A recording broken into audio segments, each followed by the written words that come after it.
Welcome to Opinion Havers, a movie podcast for people with mommy issues. I'm Cody. And I'm Tyler. Tyler, what did we watch? We watched Coriolanus, right?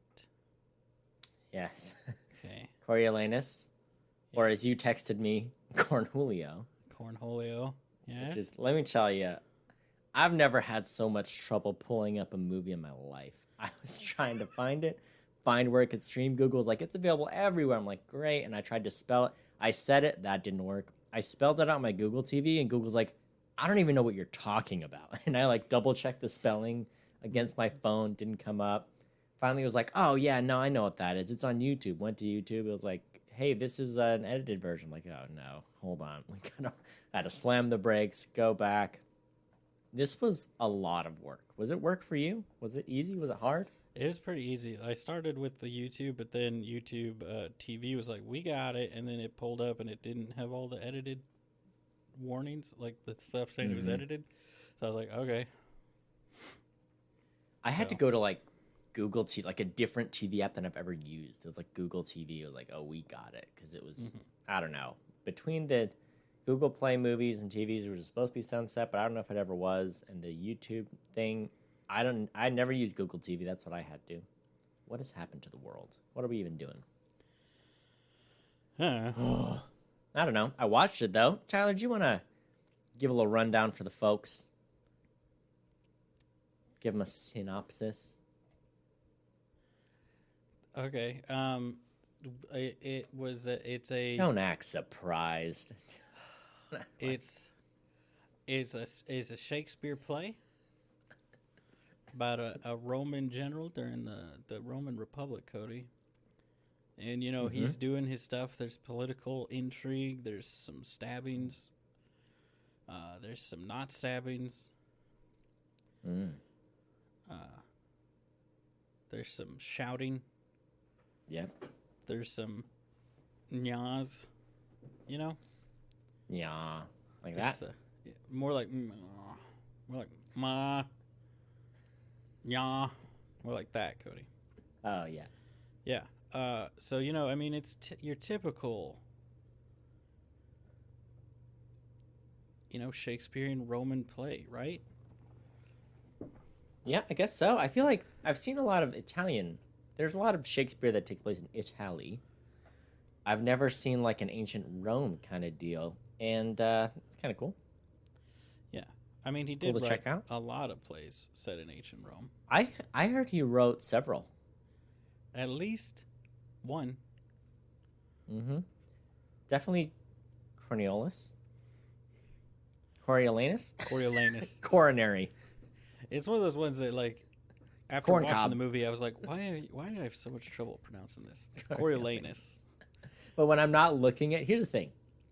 I felt the same way, but I realized if I'm not looking at the title, I'm still shaky on it.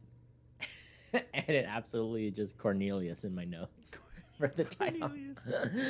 I just said Ralph. Coriolanus. I said Ralph when I was trying to refer to him. Oh, man. So, Tyler, this was a surprise find. You threw it up, and we were like, we got to do this one right away. How have we never heard of this? Okay. Can I? Let me ask you. Oh. No, what were you going to ask me, though? I wanted to ask your hot take, your first opinion. First, before I get to the hot take, Cody. Yeah. Okay. I just want to take everybody down a little journey, okay? We're going to explain how I found this film, okay?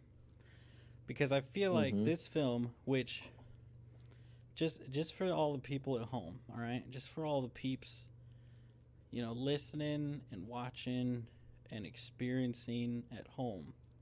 This movie is an enigma, okay?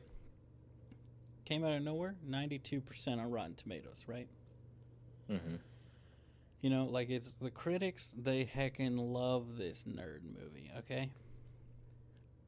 So here's how I stumbled upon this. I was flicking through the Google TV, right? At the, how you go down the rabbit hole of suggested movies, then the suggested movies of the suggested movies. I was down a Tyler's Trash War movie whole, okay? And All right. boom, this movie, which I was like, I can't remember what drew me to it.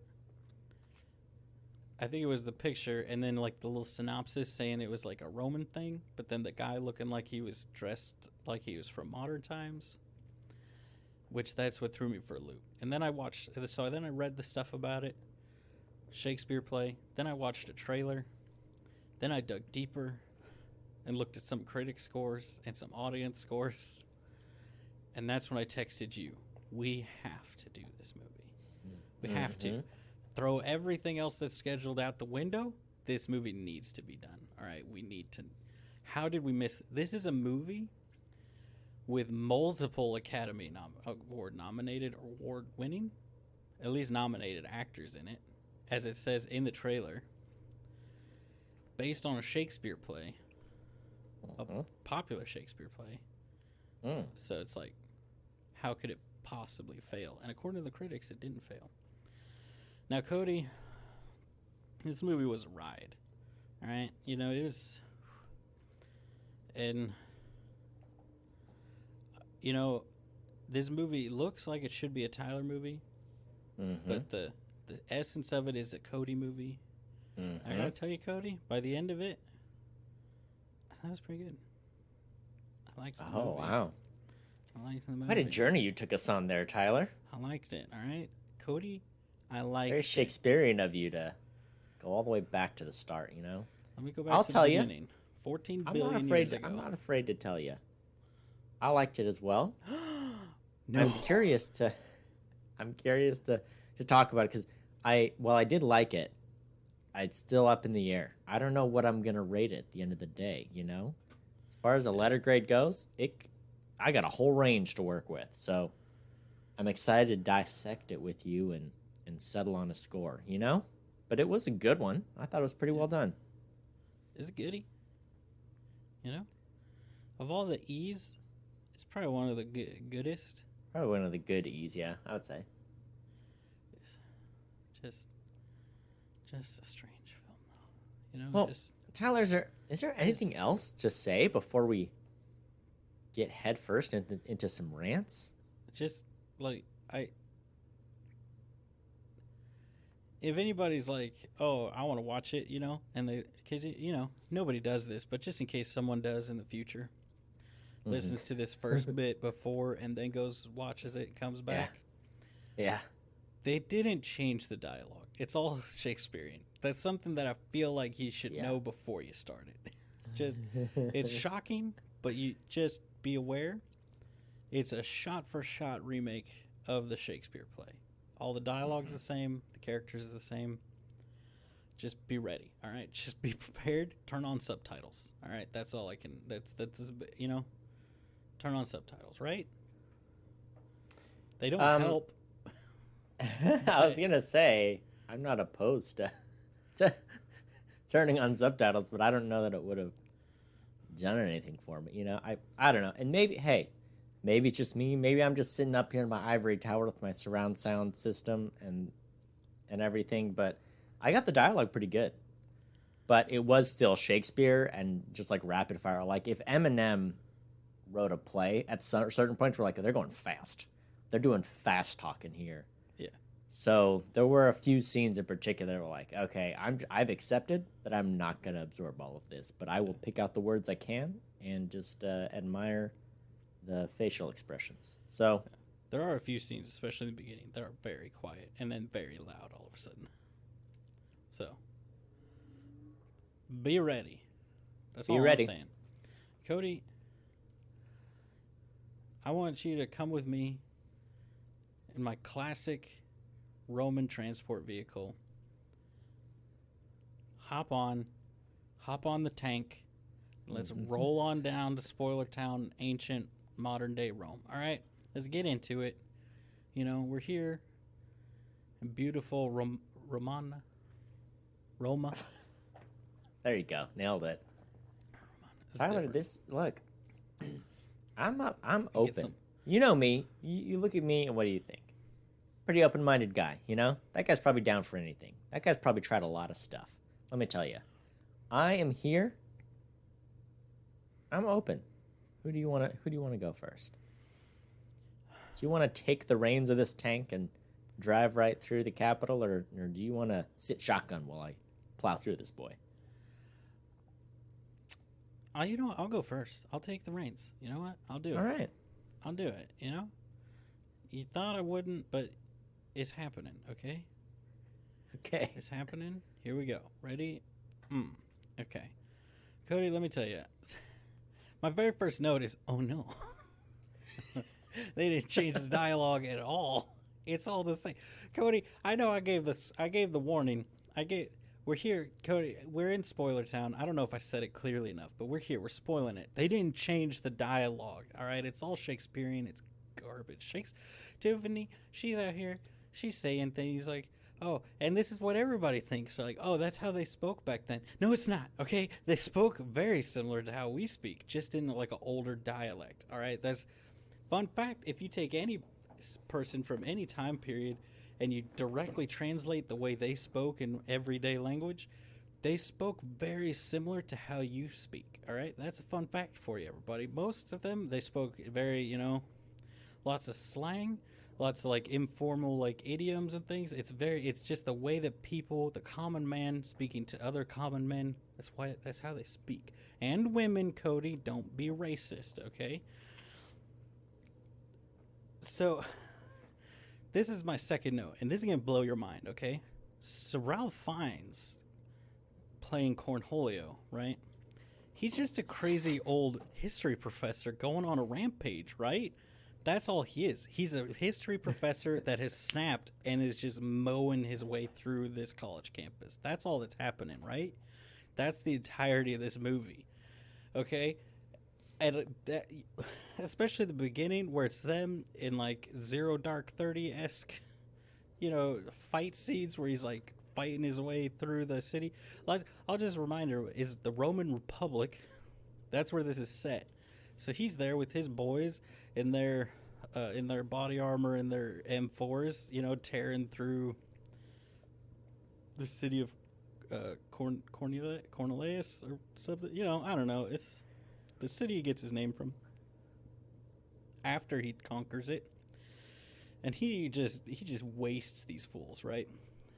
Like he's going in there. He is the embodiment of a first-person shooter character. Like he's the character you play as in like Modern Warfare or something. You know what I'm saying? Like he's just mowing through these guys like they're not even there.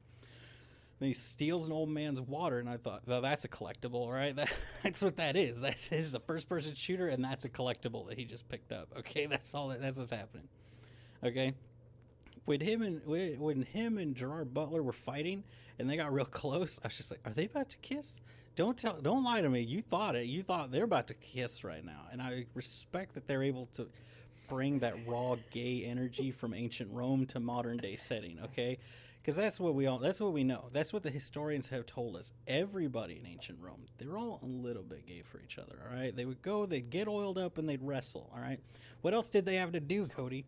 All right, if you took away our phones and our PlayStations and our TVs, give us 5 minutes, you and me, we're out in the backyard, oiled up, wrestling all over each other, right? So then there's they go through this politics thing, which I feel like, it's hard to criticize a Shakespeare play, right? Because, it's hard to be like, this guy doesn't know what he's doing. When it's like, oh, his plays are still around hundreds of years later and people still love them. So, I'll admit, maybe I'm just a heathen. But these dudes, like this crowd, this whole political BS at the beginning, these people are flip-flop. There are people in the beginning that are like, we have to kill this mofo.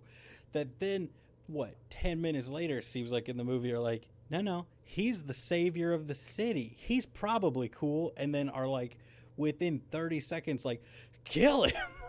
And it's like, who are you people? What?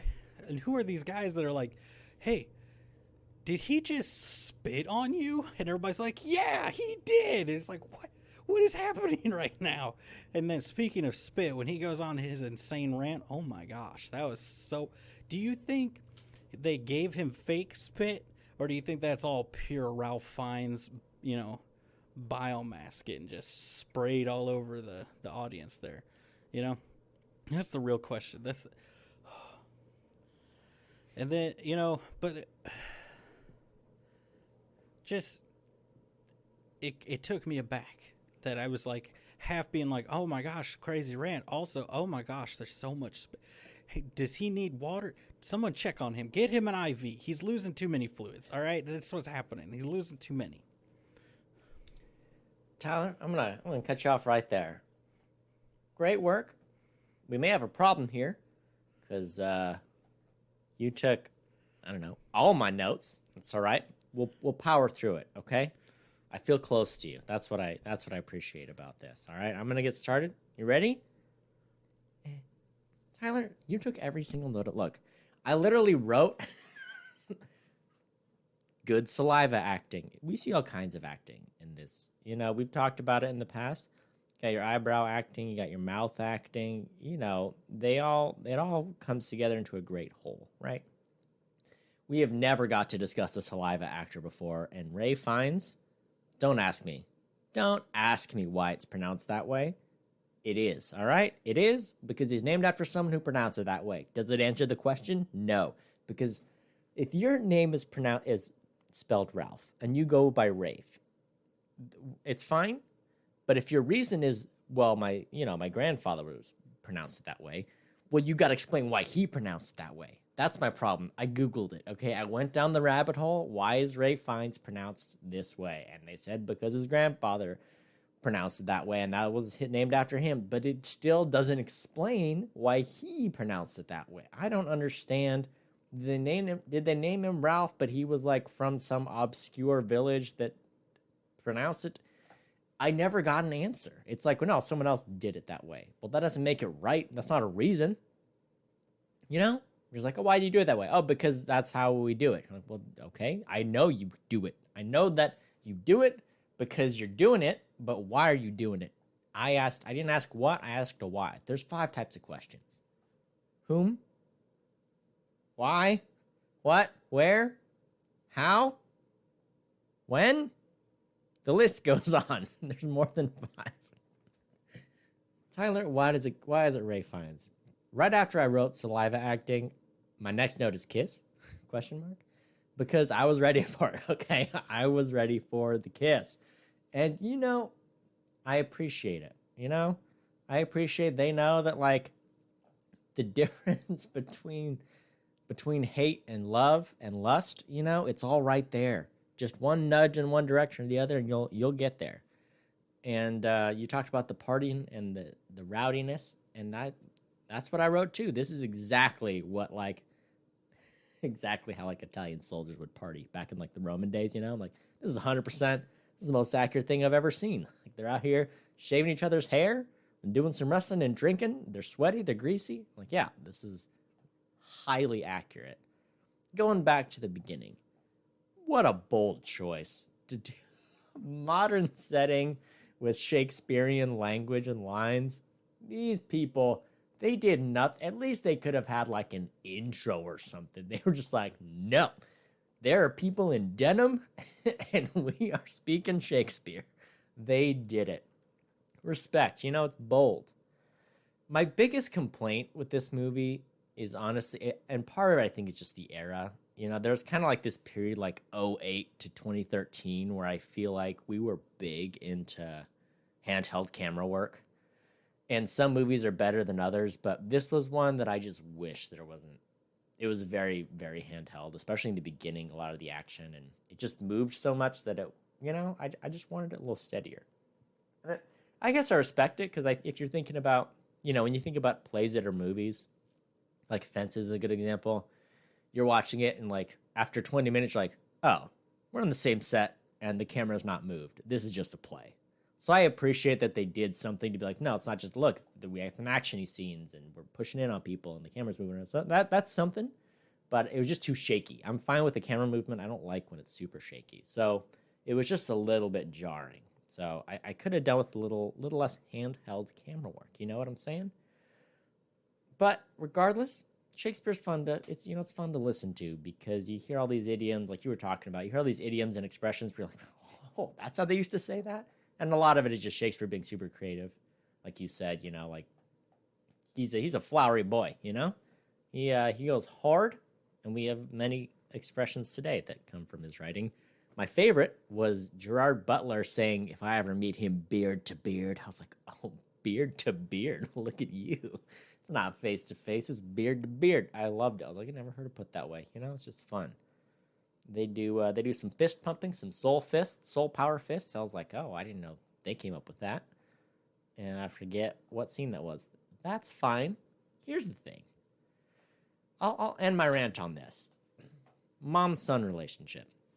She wants to bone him, right? Like, she is full on. Like, if it was acceptable in society, she would have done it, right? Is that the vibe you were getting? Did I catch that? Was it just me? Did I just catch that vibe? Did you catch that vibe? That she would have what? That the mom wanted to bone Coriolanus.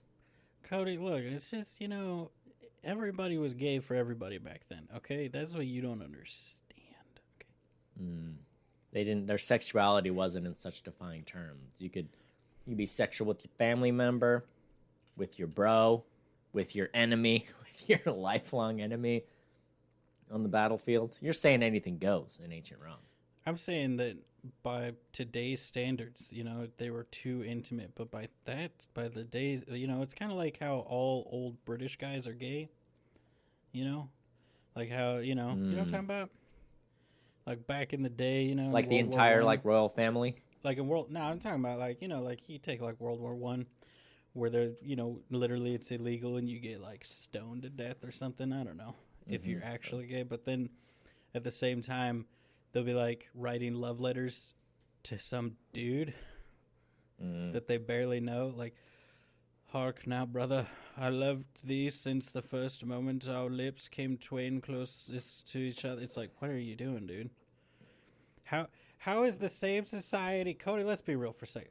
Detour. Yeah. How is the same society that would literally kill you for being gay produce the man love letters that came out of like World War I? Okay. Anyway, back to well, look, here's what it is. Let's talk about this. Yes. And if you're a member of the same church as me and you've been on a mission, maybe you understand this too. If your country sends you somewhere and it's just dudes, and that's all you get, and it's like every 6 months you get to go to like a little R&R time and there's like a brothel, or there's just like a bar and there's like a lady singer and that's your own, that's the woman you get to see that year, is going to happen. Look, a man has needs. And I'm not talking about, just sex. It's about the intimacy, the closeness. Yeah. Sometimes you just need a cuddle. And if you're and if the man you went to war with is there and he can cuddle you and keep you warm for a night, that's between you and him, Yeah. And that's just the way it is. I think, and like you said, everyone's gay. Let's imagine a world where everyone's a man. Automatically, by default, you're gonna be gay. And I think that's the life. That's what I'm saying. That's what World War I did for us. You know what I'm saying? Yeah. Just trench these boys all together and expect them not to grow feelings? No. This is the way the world works. Here's the thing, just not to derail your discussion here. I'm reading through these fun facts. It seems like so many of these people were in productions of this play, like played. Well, Coriolanus. You talked about how this is like a pretty popular play. Let me tell you. Yeah. I've been to a few Shakespeare plays, and I've seen a decent amount of movies. This one wasn't on my radar in the slight. Like, I never even heard of it. And I don't know how that was, because they made us read a good bit of Shakespeare in high school. And like I said, I've been to Shakespeare in the Park 2 or 3 times here. Never heard of Coriolanus. Okay, here's my theory. Because I looked through the timeline of his plays and everything. But you've heard of Julius Caesar, right? Yeah. This fool Billy Shakespeare, all right, released Julius Caesar and this around the same time, all right? Oh. Which it's like, what are you doing, man? You know what I'm saying? Mm-hmm. I'm trying to think of like a modern equivalent because there are filmmakers that do that. You know, we were like, wait, oh, it's kind of like, not that the same filmmaker did this, but the year that There Will Be Blood and No Country for Old Men both came out like the same month and were both up for the exact same Oscars. Everyone's like, wait, and they were like shot in the same city, and I was like, wait, hold on, I'm so confused. Which movie's which? And they had the same cover. Yeah. Which you could argue, especially back then, just like for the same reason that a filmmaker might do it nowadays, you could double up on like costumes and sets and stuff like that if you're setting two things in ancient Rome, and they both end the same way. Spoilers for Julius Caesar. He dies. He gets stabbed. He says, "Et tu, you know, because he gets stabbed by Brutus, who's his son that he adopted. Here's the thing. I'm going to call out Julius Caesar right now. Yeah. You look through all of Julius Caesar's, like, people that he knew. There's, like, 80 son figures. And it's like, you had too many. That's your problem, my guy. You got to pick one, all right? You got to pick one. You got to kill the rest. That's how everybody else was doing it. Yeah, that's true. It's man. It's like, oh, Brutus killed him. No, he was like a son to him. Mark Antony went and did something else. He was like a son to him. Augustus became the emperor. He was like a son to him. It's like, there's too many people that were like a son to you, my guy. Mm-hmm. Most of them still had dads that were alive and were actively their fathers. So, I mean, like, you gotta kill their dads. That's where he went wrong. That's how you do it. That's how you become a father, you know? Yeah. If you kill someone else's father, you become their father. Yeah. Am I crazy here? Like, that's just... You joke, but I'm pretty sure that's how it worked back then. I'm pretty sure in Rome, if you did kill somebody, you were supposed to be responsible. Oh, I got a question for you. There are a couple things, you know, like we said, there's a lot of words happening in this one, and they're not always the most discernible. Someone said hot wine at some point, right? Oh, yeah. Are we out here drinking hot wine? I guess... Would that be like a hot mulled wine where you know, I guess that's a thing, right? People do that kind of like cider, but with wine. Yeah. Is that a cool thing to do, though? Hot wine? We doing that? I mean, Cody, let's be real for a second. This is thousands of years ago, right? So, I mean, the stuff that was cool. Cold wine isn't a thing. That's what you're saying. There's no refrigerated, no ice cubes in your wine. Yeah, they're not out here putting ice cubes in wine like civilized people, right? An episode of Detroiters, and they're at the bar, and they're like, "Can we have a couple beers?" And they're like, "Yeah, do you want them hot or cold?" They're like, "What? Cold, obviously." There's a guy across the bar, like, blowing steam off his hot beer. Oh, hot wine. All right, that's a good tip, you know? I'll remember that one. I don't do the wine, but maybe I can have some hot juice. You know, hot grape juice. Tasty. Yeah, it's good stuff. I did, you know, like I had the opportunity to sign up to go to a wine tasting recently, and I didn't, but I thought about it. Yeah. Yeah. I've got a friend. He didn't drink growing up, but he drinks now, and he's like, wine is absolutely the worst alcohol. It's like, the worst. It's so gross. I can't confirm. Just tastes so rotten. And when they say it's fruity, it's like you can almost taste there was some fruit in this at one point. It's not even like, oh, this is like a nice, like, no, it's gross. Yeah, that's what he said. Here's what I say. You know, you take yourself a bottle of cheap grape juice, leave it in the trunk of your car for like a year, and then drink that. It's what it tastes like. Nice. But like open it and spit in it first, so you really make sure that it's kind of like molding and getting in there. It tastes awful. Here's the thing: it tastes awful, and it's instant headache for most people. It's like you skip like so many people I know. It's not even like instant headache. It's like a lot of people, myself included, would skip like straight to hangover time. Or it gives them the worst hangover of all alcohols. So here's my recommendation. Just don't drink wine. It's the worst. I read somewhere that wine's like of all the alcohols, it's the fastest to metabolize. So you absorb it quickest out of anything you drink. Goes right on in. Gets right to work. Here's a question for you. Just another 2 shots line of that Everclear. I must have heard wrong. You ever milked a tiger? I heard someone ask about tiger's milk or milking a tiger or something. What was that? Do you remember that? Yes, I do Were remember. you there for that? What was Yeah. the context? You want to explain that to me? I'm trying to remember. I think it's he's like there's.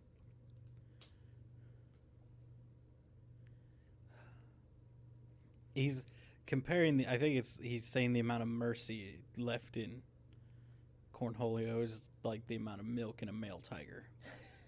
You know, where it's like Right. Oh, basically yeah, it's yeah, a very like, it's a very which, flowery I mean, way to any- be like none.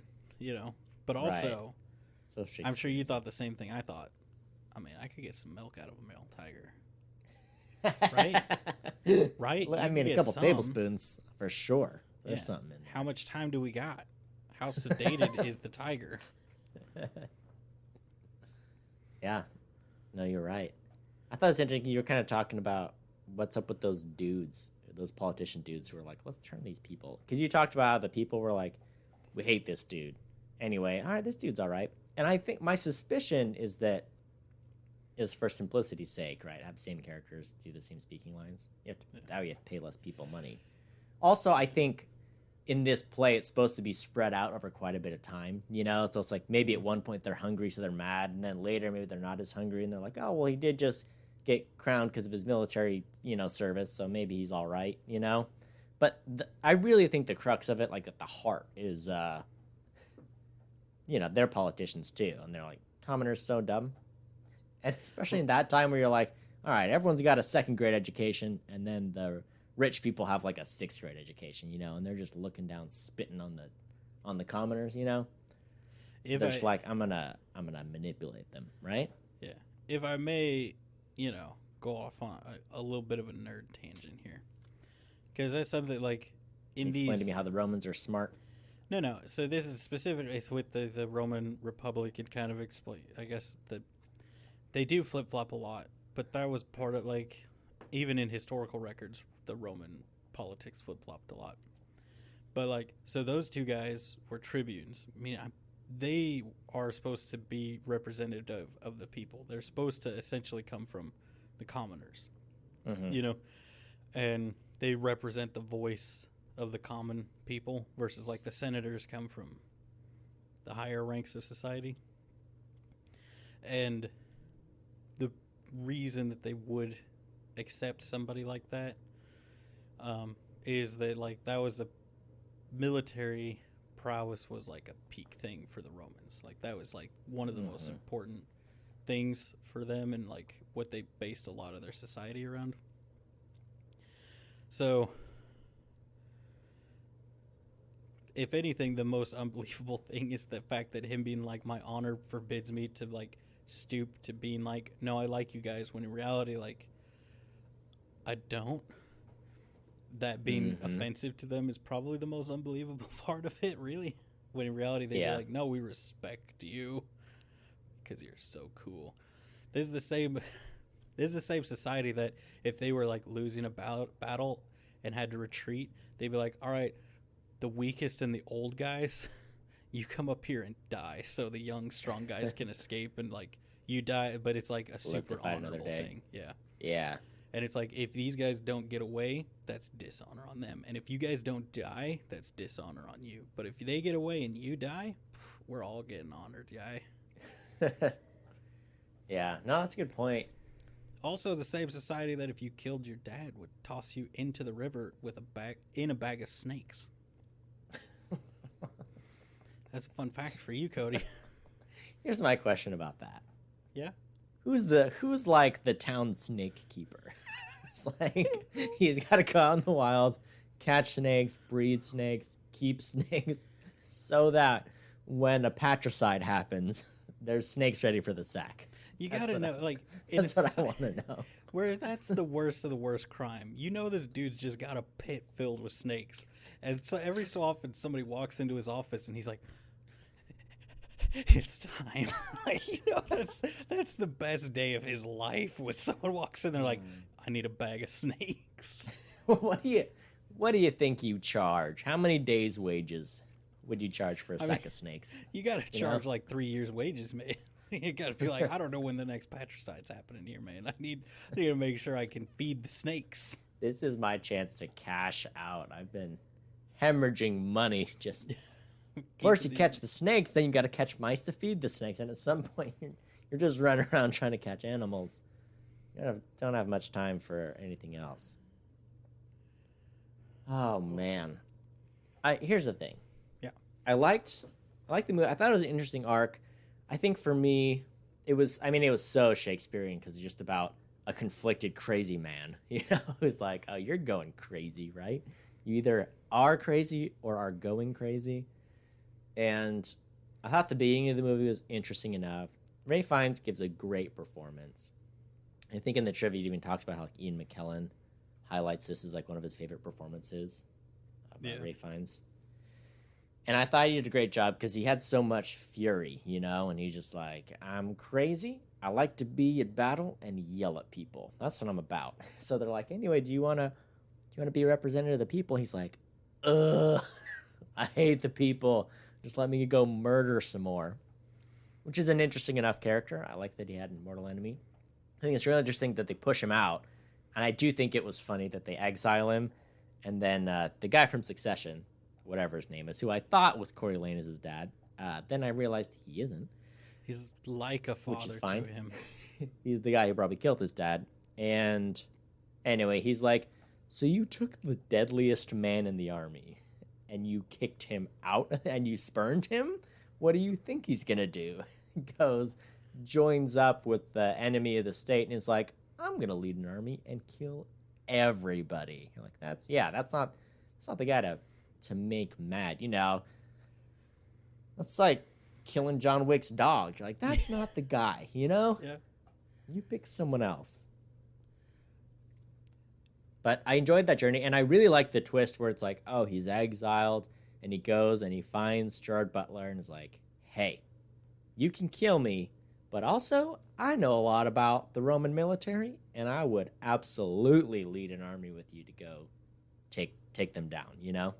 So I really liked that turn, and then just seeing him in his like full apocalypse now, I am the cult leader of this group, and everyone's shaving their head to look like me, and I've got a golden barber chair throne, you know, that they made for me. I really like that, and I was almost a little disappointed at the end of the play when he's like, I saw my mom and my wife, and I had mercy, and so I'm gonna make a peace treaty. It's like, no, I wanted the sweet revenge, you know? Yeah. But it's a Shakespeare play, and so by rule, he's got to die, you know? It's a comedy, all right? You know, he's got to die. But it's just, I was like, as soon as he went to join the other army, I was like, okay, now we're cooking. This is great. But then the last 30 minutes is just everyone convincing him, like, hey, you want to stop, please? And then he does. We're like, no, you got to double down. You got to double down and charge in. Yeah, I do wonder if,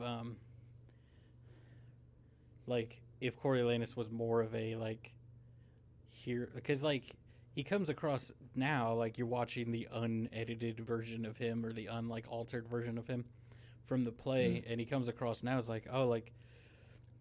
this guy, believes he's better than everyone else, and the fact that he just, wasted half a city's worth of guys, enemy soldiers, is not doing anything to dissuade that. You know, that obviously that he's better than them because he just fought through the city after all of his guys died by himself to meet up with the other half of his group. Mm-hmm. And it's but his attitude and him not being willing to go to basically he saw it as if he tried to stoop down and be like, hey, you know, you guys are great too, that would be him lying, and he would never do that. That's you know, they're beneath him and he knows it, and they know that he knows it, is it's his view, so why would he do that? So I do wonder if in Shakespeare's time, if that would be viewed as more of oh yeah, he's the good hero guy, you know, because it kind of makes me think of Aragorn in the Lord of the Rings books versus the Lord of the Rings movies. Where in the book, he's very much like, oh, I know I'm supposed to be king, and I fully intend to yoink that throne, but I have to do it this way. And he like threatened every time he has to like hand over his sword. He's like, if you draw this, your soul will burn in eternal fire forever. You know, like I will rip you and your children's throats out through your toes. Like he like, you are beneath me, and like threatens everybody. And it's like, oh, that is not Viggo Mortensen. He's a sweet boy. He's like, no, I don't want to be king. You know, it's just like different time periods, what like the hero character is like. So that's what I was thinking. I was like, is he supposed to be like the hero who is betrayed by everybody? And like in modern day, we're like, oh, he's like an, you know, like I think the tagline of the release of the movie, of this one, probably not the tagline of the play, I doubt they had taglines, was nature teaches beasts to know their friends, which I don't know who are supposed to be his friends, Cody. Wait, nature teaches beasts. But I think the implication is he's like a beast.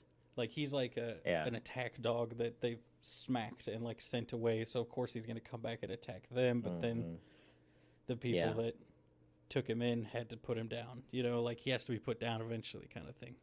Whereas I wonder if back in, I don't know, when was Shakespeare doing his stuff? You know, 1975, right? Yeah, right around there. That's probably about when it happened. What, late 1500s probably? Yeah. Early 1600s? That sounds about right. Yeah. I always have to. That is interesting. And I mean, that's what's kind of cool about plays is because they get reinterpreted over time. It's like, and it's so much of it up to how is it directed and how is it performed. And that's something that is kind of cool about theater. And I really enjoyed Ray Fiennes' performance. I thought he did great. If there's one like big Hollywood movie, it was like, nah, he went hard, and I like that. I wrote a note here that says they loved each other. I don't know who that is in response to. I'm guessing, is it Gerard Butler and Ray Fiennes? You know, when he kills him so tenderly. Like, yeah, when he like holds. When he's like, let me just lowering him. Yeah, I think that was probably it. So tender. Like what a. You know, if you're gonna die, it might as well be at the hands of your mortal enemy lover, and you know, cradle him a little bit. It's the way to go. Yeah. So it's like the 1600s. That's when Shakespeare was doing his thing. Isn't that fun? Oh yeah, it's a bit of a blast. I just want everybody to know I knew it wasn't like the 1970s. I just, you know. I say it jokingly. Yeah, no, I say it jokingly, but then you ask people that you think are smart when like World War II was, and they're like, I don't know, 1985, and it's like, no, what? Yeah. So, just so everybody knows. No, you're good. We got it. I got it. I don't know what everyone else is doing. I won't speak for them. I just want you to know, Cody. I knew that it was not modern day when Shakespeare was writing his stuff. Here's the thing. I told Tiff, I stopped this movie towards the beginning and like came back into to our bedroom here, to my marital chambers, if you will, to retrieve my theater person wife. And I said, Tiffany, you might want to be a part of this. They did not change the dialogue at all. And she had a visceral reaction. Because let me tell you what Tiffany's probably one of her most hated movies, it seems like, is Romeo and Juliet, the Leonardo Dicaprio one. Oh, okay. Have you ever seen that movie? No, I have not. Fun fact, it's this. It's a modern day setting. They didn't change it at all. And so she didn't like that one. And you made her watch this? I didn't make her. I invited her. And then she eventually came out, but she said it was more because she just didn't want to stay in the bedroom. And she was hungry. So. But I will say, she showed me a clip of Romeo and Juliet. This is much better. Like, it fits much better. Yeah. Because that one, it's like, they basically make out the two families as like, not, you would, okay, if you were going to make them out and it's like, all right, we're going to make them crime families, wouldn't you try to be like, all right, they're going to be like mob families and go like that route? Yeah. They're like gangbangers. Like, Oh. they've got grills with their name, their family name on it and stuff, and like gold plated guns that say sword on the side. No. And like it's just I watched it and I was like, how is this popular? How did this get made? Like this movie is like, I think, did you happen to take a look at like the box office and how well this movie did? Mm-mm. It's heartbreaking. Do you want to hazard a guess at the hold on, like the budget of the Budget, film? I would guess 16 million. So the budget was $7.7 million. Oh wow. I know. Which, when you really look at it, you do notice that like they never have more than like a dozen people on Right. screen, and people get reused. So I think that probably saved them a ton. But you want to then hazard a guess at how much the box office was for this Oh film? gosh, 12 million. 2.4 million. Oh, that's rough. Sad. It's so hard with Shakespeare, you know? Here's what I Because don't. unless you're fully interpreting it to make it really palatable for a wide audience, there's, you know, because like the Coen Brothers just did Macbeth, and I don't think that one had like a great box office. And what's his name is always interpreting new, and you know, and it's like something that they never do big theatrical releases for ones that are just like, no, this is just a, you know, kind of like the play version. It's not, unless you're doing like 10 Things I Hate About You or one of those. It's just tough, you know. Here's the thing that's I think there's like, a giant audience for it, which is a bummer because some of them are pretty well done. yeah. The most heartbreaking thing. So this is Rafe Fiennes.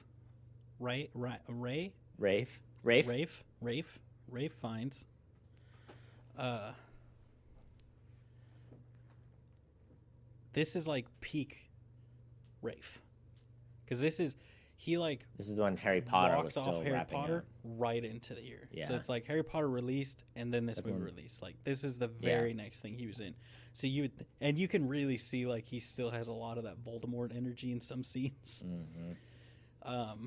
And it's like, oh, okay, like he hasn't like been away from that. Like you could tell, like there's one speech he gives where I was like, this was probably the first thing they filmed, where it's like been literally days since he like filmed as Voldemort, because he sounds even he's got like a weird nasally tone he's speaking in, and it's like it's exactly the same. But it's like that alone should have driven at least some, because I feel like the overlap between Harry Potter super nerds and like theater kids is fairly significant, right? Decently. In your experience? So you would think like they would want to see this, but I guess you could say Also Harry made it. Potter is kids, and this is It's also like the difference of Harry Potter is like, I gotta root for Harry Potter, and this is a tragedy, like a drama / tragedy in Shakespeare. So just like, and it's rated R, so you're like, okay, well, it's not like it's, and plus, everyone saw the Harry Potter movies, but like, you know, those are young adult books. So everyone who was like a kid or a teenager were like, oh, I grew up with at least some of these books, and what I'm saying is, no teenager is like, oh, that Dark Lord of Wizardry is pretty good. I want to see him do something else. How about an R-rated tragedy in Shakespeare language? You know, it's like it's hard, I feel like, to translate that audience over to this movie. I would think, anyway. I don't know. so. I guess this is something worth pointing out, that it never did. It looks like it never actually received like a wide release. It's been like very select, you know, like it's a film festival. Did a few film movie. festival, yeah. Yeah, and like select theaters and stuff for like, hey, we're showing the movie shown at this film festival. And it was like produced and directed and starred by Rafe. Yeah. So it may have. I had just no been, like, idea.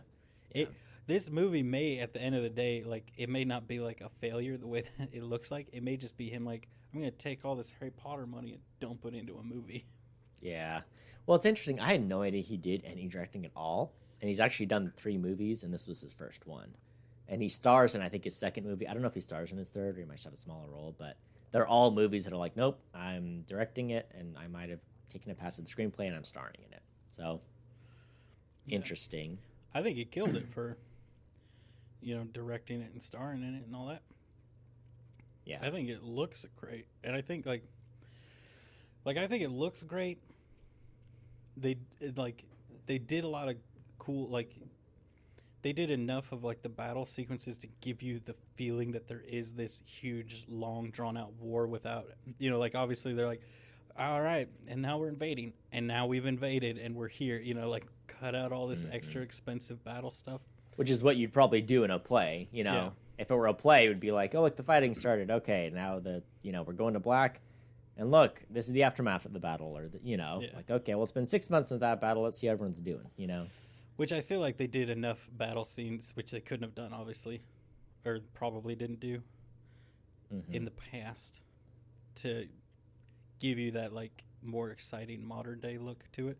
But also, like I said, skip over it, save them some money and budget. But, like, I felt like the casting was awesome. The, like, costume design was awesome. I told Tiffany, I was like, I love it. They nailed it. This is how you want to make Roman modern, okay? You want to take Roman, make it modern? Here's what you do. You take American, just a splash of Nazi. Just a splash, just a touch. Just the tiniest little dab of Nazi, boom, you got Roman, okay? That's all it takes, okay? There you go. Oh, yeah. Yeah, I mean, like you said, the casting was really great. And I think, did I read a note somewhere that said someone saw this, Catherine Bigelow saw this, and was like, oh, I'm going to put Jessica Chastain in Zero Dark 30 because she was great in this. Yeah, it said Rafe showed her, like, a rough cut, like, before they even released it to anything of the movie. And so she got that. It's kind of cool. So this, I mean, the more you read into it, it does seem like this may have been just a passion project of his. Because this was, it says, like, his debut in acting, like, his first major role was a stage production of Coriolanus. Where he was, he played the leading role. So it may have just been him, like, hey, I've got that. Maybe that's what it was him capitalizing on the industry, knowing him from Harry Potter, and being like, now I can go and get this movie. Well, I mean, also, don't knock on Ray Fiennes, because he was huge in the 90s. He was in Schindler's List, and not only was he in Schindler's List as the main villain, but 2 years later, he was in a romance movie called The English Patient, both of which I think he was nominated for Oscars. But it was like, he played one of the worst villains ever in a movie. Then he was a dreamboat in a romance movie that was also nominated for an Academy, which is, like, just crazy to think about. And then he went on later to be the villain in the Harry Potter series too. So you're like, oh gosh, this guy. Well, I mean, it's not like this guy's got range, He's been acting right. since Here's what's 91. Yeah, at least as a movie actor. So here's what I think was interesting. I can't believe he's never won an Oscar. So he's been nominated 2 or 3 times, never won. He must be one of the best actors working right now that hasn't won an Oscar. Yeah. Well, there's someone recently who finally won an Oscar, and everybody was like, oh, that was the, like, 7th Oscar? And it's like, no, it's the first. Leonardo Dicaprio was one, because he'd been nominated and come up so close over and over again, and then he finally won it for The Revenant. But Ray Fiennes, he had those 2 nominations early in the 90s for Schindler's List and English Patient, and then I don't know if he's been nominated since, but it's crazy because he's been in movies that have won Best Picture. Like, he was in Grand Budapest Hotel, and I don't even think he got nominated for that, but he's so good when you see him in all these roles. So it's crazy that he hasn't won an Oscar. But the Oscars are dumb like that, where it's like, you give the wrong person an Oscar one year, and it just messes up someone's whole career. Because it's like, okay, now they can never seem to get that right role, and so much of it is the competition and how the Academy perceives your movie, but I couldn't believe that he hasn't won. So I'm trying to. What else has Ray Fiennes been in? I mean, those are his big ones that we talked about. For recurring roles, he went from Harry Potter to so he's M. So I mean, it gets and that. He's Voldemort.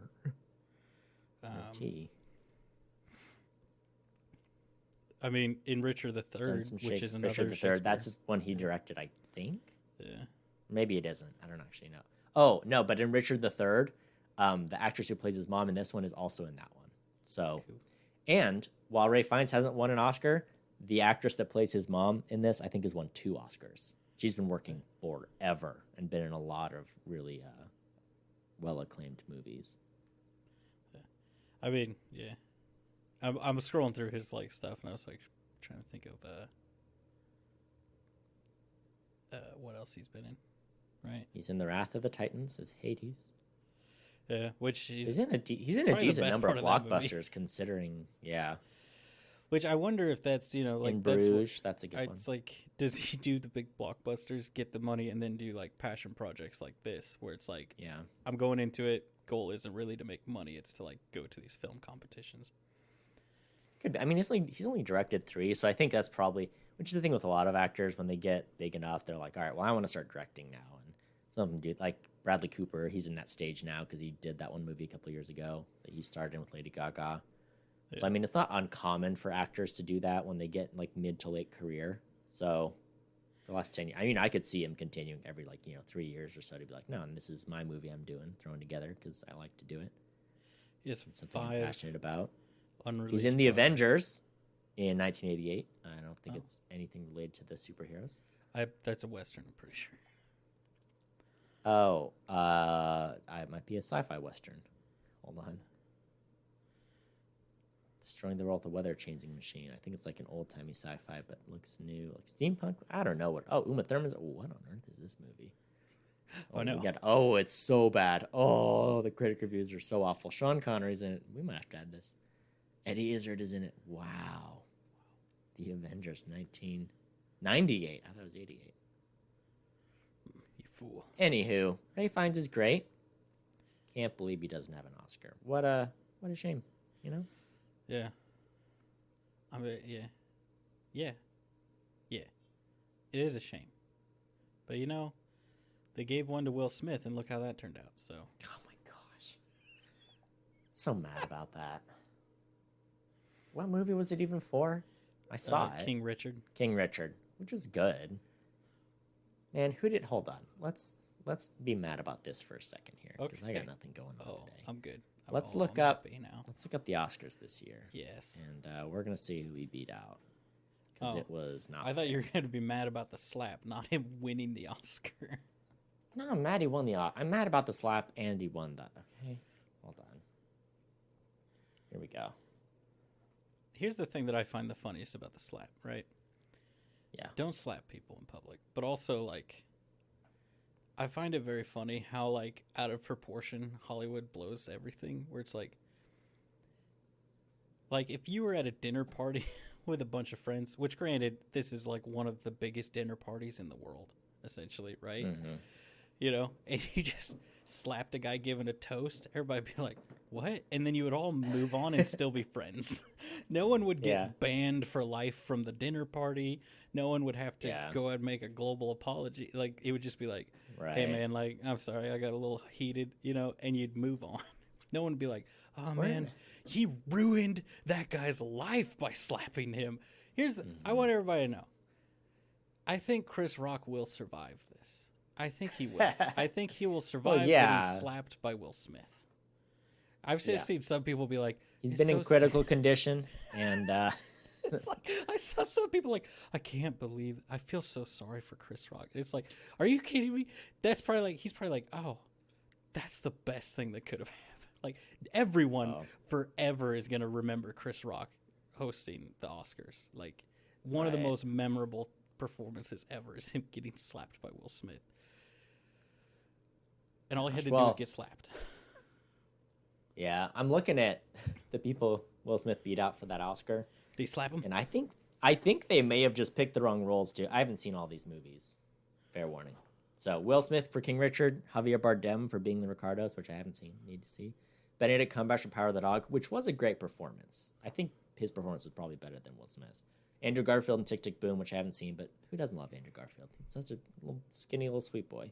And then Denzel Washington for Tragedy Macbeth, which was good, but wasn't anything that was transformative and garbage Shakespeare.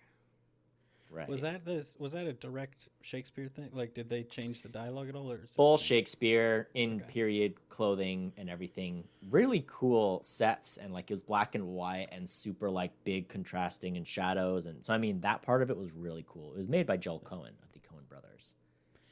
And it was a good performance, but it wasn't, for me, it wasn't oh yeah, we gotta, this dude changed the way I thought about Macbeth. You know, it was like, oh, he did a good job. Denzel's great.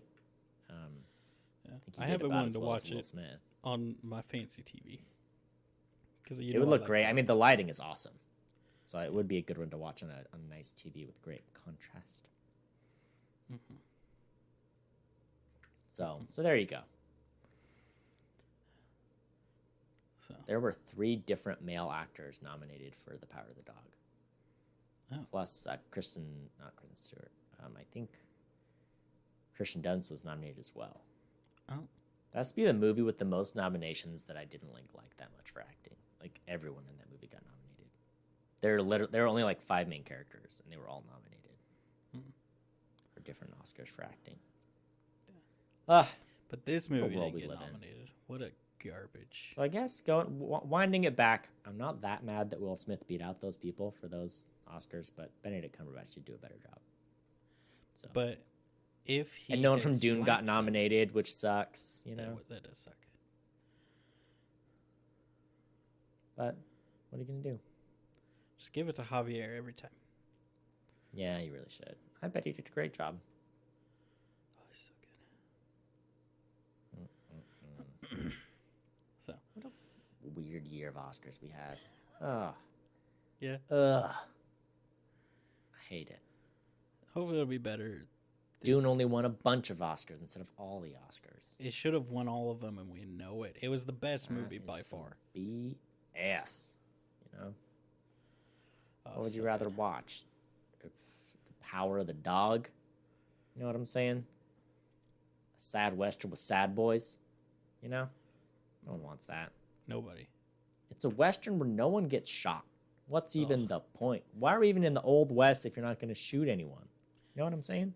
I know exactly what you're saying. It's Old West with an angsty uncle. You know what I'm saying? It's like, my mom married this guy, and his brother's mean to me. And that's the movie, all right? Hold on. Let me explain The Power of the Dog to you, because it is very widely acclaimed, and my friend who watches these kind of movies, that isn't you, all right? This is not about you, Tyler. This is not about you. He was like, that was a great movie, and I saw it, and I was like, it was fine. Maybe it's my fault, you know? Maybe I should have sat down and watched it in my theater and really tried to absorb it. I watched it. It was a little boring. Great performances, but the whole movie, it's like, hey, these 2 brothers have a cattle company, all right? And the one brother is like, hey, I'm going to marry this nice lady. And the other brother is like, I'm mean, okay? He marries the nice lady who has a gay son, okay? So they come to live at their house. They're rich. They own this whole cattle company, you know? And the step uncle, he's mean to the boy, but then he's like, maybe I should be kind of nice to the boy. All right, it's huge spoilers. This is huge spoilers for the movie. So if you want to watch this movie, I would absolutely fast forward 30 seconds. Then the boy's like, I'm going to poison you. And then he like inadvertently poisons him, and then he dies. He's like, that's what you get for being mean.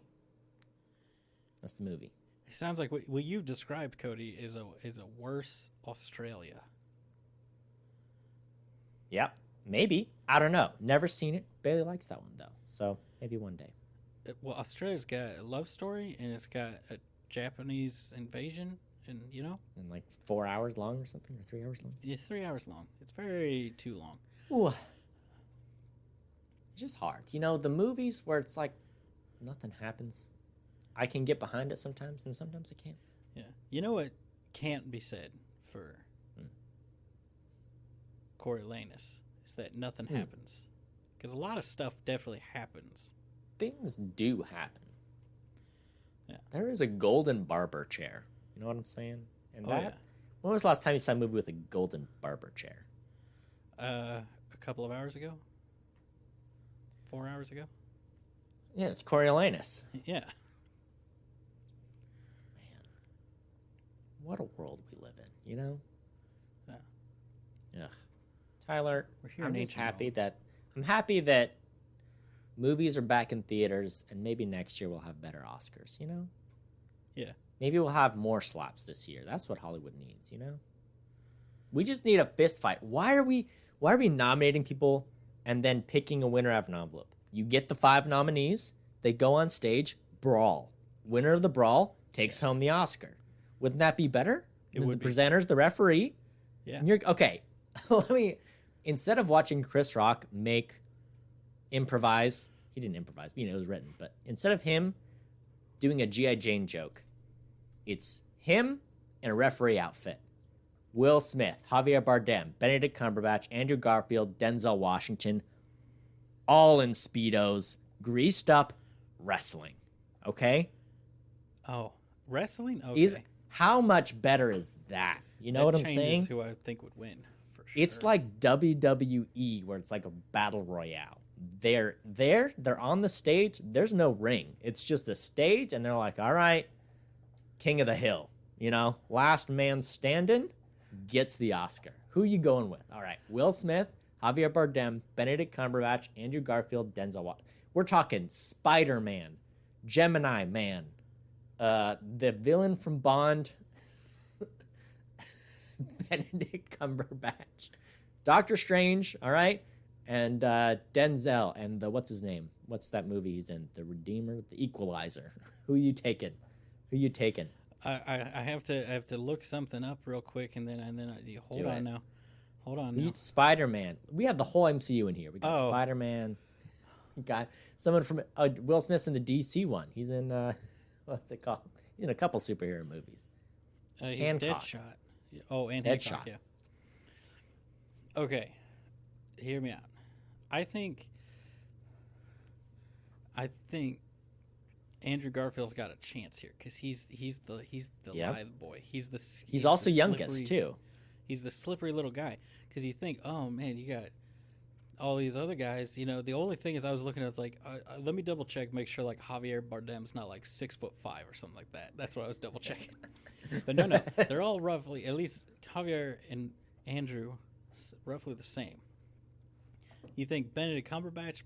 He's Doctor Strange. He's not doing anything to prepare for that role. He's not like a stunt guy. Like, if Tom Cruise ever got nominated, which I know he hasn't, but if Tom Cruise in this category, I would take Tom Cruise any day. Tom Cruise. You know what I'm saying? None of these guys. You don't know. If anyone in here is, you're trying to tell me Tom Cruise is not entering the fray the second this kicks off. All right, Tom Cruise is descending from the rafters, like giving just a power bomb. Boom, straight onto Javier. He is ruining Javier Bardem's career, all right? And then you look at this lineup. I think you're right. Andrew Garfield, he's got a good shot at it. No one's taking Benedict Cumberbatch. Will Smith is in plenty of action movies. I think he's got a good chance. He moves her. But, I mean, Javier and Denzel, I think, are just too old to keep up with Andrew and Will. Yeah. Well, that's the thing is, like, Will Smith's getting old. But he's getting up there. But he's still been in action movies recently. And I guess Denzel has too, but Denzel, I'm taking Will or Andrew. And I mean, Will, did he slap Chris Rock? Yep. Did he drop him? Nope. So I think I am taking Andrew. Yeah. I don't think Andrew's going to take anybody down with a single blow. But I think he'll survive. I think he'll survive the longest. Yeah. He's slippery. Like, he's the one that could, like, jump up and, like, grip onto the wall like Spider-Man, all right? Right. Yeah, I think he can outpace. Like, he'll have the pace to, while everyone else is duking it out, he'll be able to avoid enough where he's like, hey, I'm still fresh. By the time it's the one-on-one, it's like, oh, no, he's ready to go. Like, here's how I imagine this going down. Will Smith and Denzel Washington are going to, like, they're going at each other immediately. Javier Bardem coming in there like a sack of bricks. Andrew Garfield getting sucked into the fray. Benedict Cumberbatch, he's going to throw his hands up and be like, I'm just going to concede. He's going back to his seat, all right? He's not going to participate in this nonsense. As I said, Tom Cruise descends. You think does Benedict Cumberbatch tag in Tom Cruise? No, he's just going back to his seat. But Tom Cruise takes that as a tag in. He's up in the rafters. You think, he's wired in. He's not. He's coming down. He's dropping a hard elbow right onto Javier Bardem's shoulder. All right, Javier, he's down. He's out for the count. What's he going to do? Sweep the leg. Andrew Garfield, he's just going to clamber up on top of something. He's going to try to keep Chris Rock in between himself and the fray. All right, that's his goal, okay? Mm-hmm. Meanwhile, he just waits for Tom Cruise to kill and consume the souls of the other three, okay? Then he's just going to give Tom Cruise his Oscar and just say, I won in spirit, but he can have it, okay? Because no one wants to fight Tom Cruise, all right? Right. Will Smith, he's going to try, but he's not going to win. Man. The Oscars, they're coming up with all these stupid reasons to become more relevant. They're like, look, there's more blockbusters here. And look, there's a DJ at the Oscars. Don't you like it? No one likes it. When they could just be having fights. If there were fights for these Oscars, then we'd have it. Tyler, I appreciate you going on that digression with me, all right? And I see you. I see you've got something going on over there. You can, look, what I'm going to do, I'll let you take that, and I'm going to wrap up here a bit. I think the movie was pretty well done. I think at some points it was a little dry for me, but I thought the performances were very good. And honestly, it was just really cool to watch a Shakespeare play I knew nothing about. I had never seen it. Whereas normally it's like, oh, well, I've seen Romeo and Juliet, I've seen Hamlet, I've read Hamlet, I've read some of them in high school or whatever. It was cool to see one with just fresh eyes. Like, oh, I know nothing about this plot. See where it goes. It was cool. I enjoyed it a lot. Great performances. I had my quibbles with it, but I still think it was well done. I don't know that I loved it so much that I'm going to give it a fantastic grade, but I thought it was well done. I think if I had to settle in on something, for the strength of the acting alone, I think it redeems it some. I'm ready to give it a grade if you're ready. Hold on. Hey, Tiffany, what would you grade if you had to give the movie a grade? What would you give it?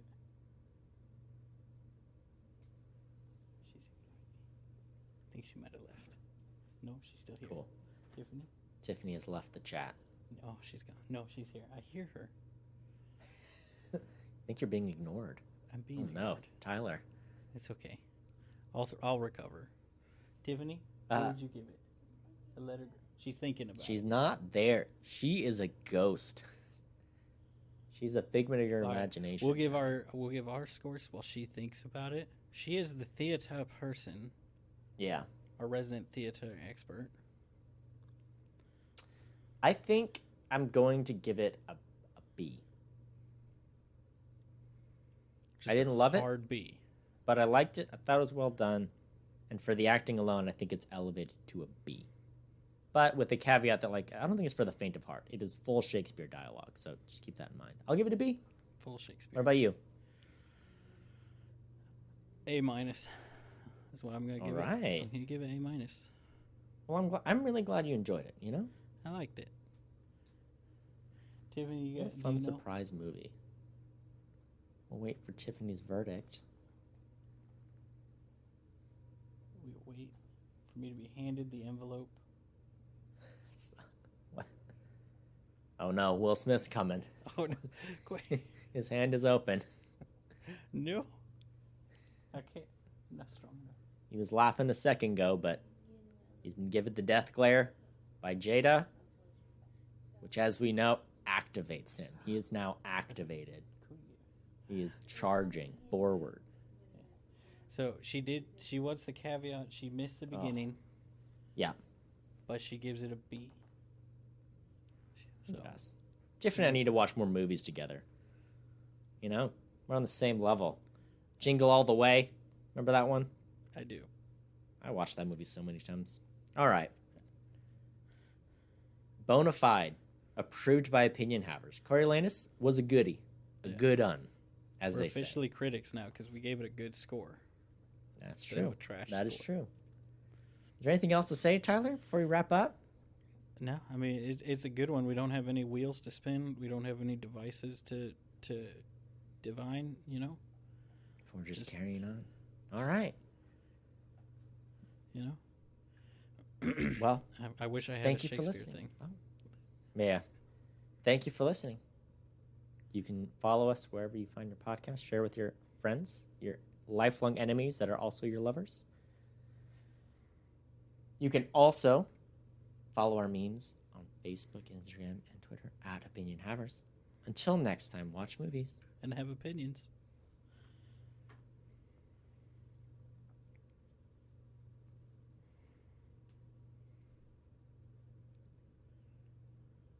I like the little boy. I like a little boy in an Italian military outfit, you know?